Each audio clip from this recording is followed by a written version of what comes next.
இரட்சகருமாகிய இயேசு கிறிஸ்துவின் நாமத்தில் ஜேசிடி தொலைக்காட்சி நிறுவனத்தின் சார்பில் உங்கள் அனைவரையும் அன்போடு வாழ்த்தி வரவேற்று ஆசீர்வதிப்பதிலே மிகுந்த மகிழ்ச்சி அடைகிறேன்.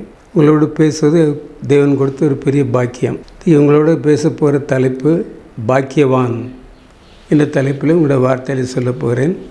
அதற்கு ஆதாரமாக இருக்கும்படி வெளிப்படுத்தின விசேஷம் 3ஆம் அதிகாரம்.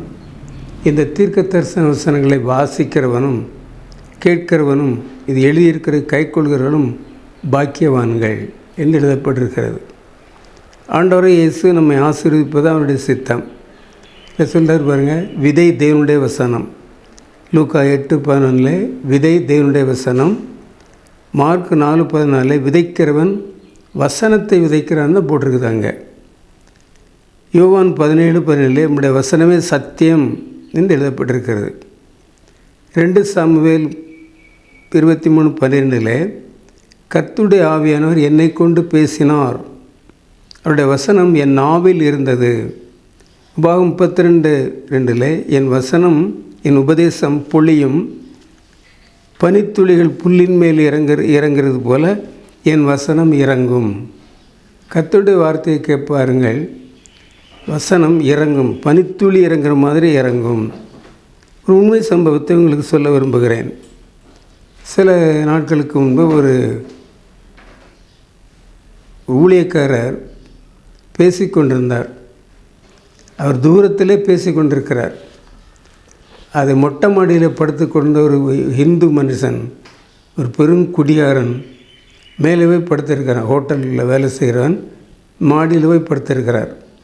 அவர் கேட்டுகிட்டே இருக்கிறாரு, இந்த வேதக்காரங்களுக்கு ஒரு வேலையே இல்லை, இவனு எப்போ பார்த்தாலும் இயேசு இயேசு இயேசுன்னுட்டே இருக்கிறாங்க அப்படின்னு அவர் கோபமடைந்து திரும்பி படுக்கிறார், புரண்டு படுக்கிறார்.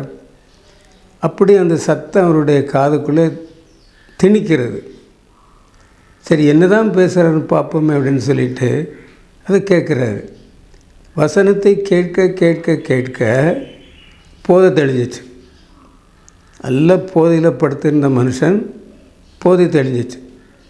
அவருக்கே ஆச்சரியமாயிடுச்சு. போதை தெளிஞ்ச உடனே அவர் கீழே இறங்கி வர்றாரு. முகம் பிரகாசமாக இருக்குது. அந்த ஓட்டர் முதலாளி கேட்குறான், என்னப்பா போதை வாடையே உன்ட்ட இல்லையே அப்படின்னு கேட்குறான். இல்லை, ஒரு பிரசங்கத்தை ஒருத்தர் பண்ணிக்கிட்டு இருந்தார், நான் கேட்டுக்கிட்டே இருந்தேன்.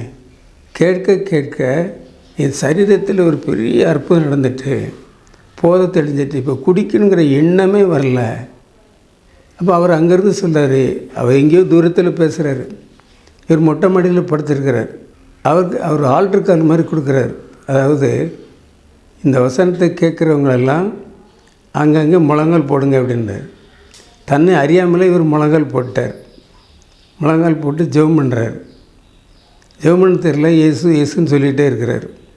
இப்படி சொல்ல சொல்ல சொல்ல இவரை அறியாமலே ஒரு உத்வேகம், ஒரு உள்ளுதல் ஏற்பட்டு சந்தோஷம் அடையுமா, இனம் புரியாத ஒரு மகிழ்ச்சி அவருடைய சரீரத்தில் உண்டாகிறது. மேலேருந்து இறங்கி வர்றார். முதலாளி சொல்கிறாரு, இப்போ நீ ஒரு குடியாரப்போ முகமே வித்தியாசமாக இருக்கும். இப்போ இறங்கும்போது ஏறும்போது குடியாரனா ஏறினா, இறங்கும்போது குடி விட்டுட்டு இறங்கியிருக்கான். படுக்கும்போது இந்துவாக போதை உள்ளவனாக ஏறினான். எழும்பும்போது கிறிஸ்தவனாக இறங்கினான். ஆனால் அவர் உண்மையாக வேலை செய்த பார்த்தார். அவனை அதே ஹோட்டலுக்கு அதிகாரியாக வச்சு தன் ஒரே மகளை கல்யாணம் பண்ணி கொடுத்து பெரிய சொத்துடையன்னு மாற்றிட்டார். இல்லையா? இயேசு சொல்கிறார் பாருங்கள், நம்மை பார்த்து சொல்லுகிறார், உங்களை பார்த்து சொல்லுகிறார், நீங்கள் தேவனுடைய வசனத்தை கேட்க கேட்க கேட்க உங்களுடைய இருதயம், உங்களுடைய சரீரம், உங்களுடைய வாழ்க்கை பாக்கியம் பெறும். இதான் ஆண்டவர் சொல்கிறது. வசனத்தை கேட்டால் அப்போஸ்தலர் 10:44 சொல்லப்பட்டிருக்கிறது, வசனத்தை கேட்ட யாவர் மேலும் பரிசுத்தாவின் இறங்கினார். பரிசுத்தாவி இறங்கணும் அப்படின்னா இந்த கர்த்தருடைய வசனத்தை கேட்டுக்கிட்டே இருக்கணும். கேட்க கேட்க முதல்ல ஒரு அற்புதம் நடந்துச்சு. என்னது அப்படின்னா அவருடைய வாழ்க்கையிலேருந்து குடிப்பழக்கம் மாறிட்டு. குடிப்பழக்கம் மாறினோடனே அடுத்து பரிசுத்தாவி அவர் மேலே இறங்கிருச்சு.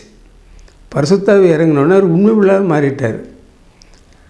வழக்கமாக அந்த ஹோட்டலில் தப்பு பண்ணுறவர் தான் அவர், கல்லாப்பட்டியில் யாருக்கும் தெரியாமல் துட்டு எடுக்கிறவர் தான். ஆனால் அண்ணன் நிறுத்திட்டார். அவருக்கு ஆச்சரியமாயிட்டு. தன்னுடைய ஒரே மகளை கல்யாணம் பண்ணி கொடுத்து முதலாளி சீட்டில் உட்கார வச்சுட்டார். இப்போ பாருங்கள், ஆண்டவர் என்ன செய்கிற பற்றியில் ஒரு பெரிய அற்புதத்தை செய்கிறார் நம்முடைய வாழ்க்கையில். என்ன அற்புதம்?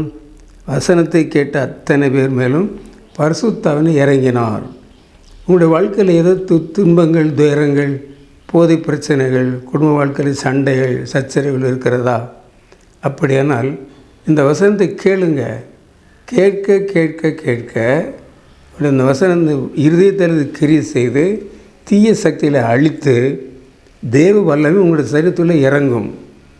இறங்கின உடனே வாழ்க்கையை மாறுபட்டு விடும். படுக்கும்போது குடிகாரனாக படுத்தவன் எழுந்திருக்கும் பொழுது அவர் ரட்சிக்கப்பட்டவனாக, இயேசுவை ஏற்றுக்கொண்டவனாக, மனம் திரும்பினவனாக, நல்லவனாக எழும்பினான்.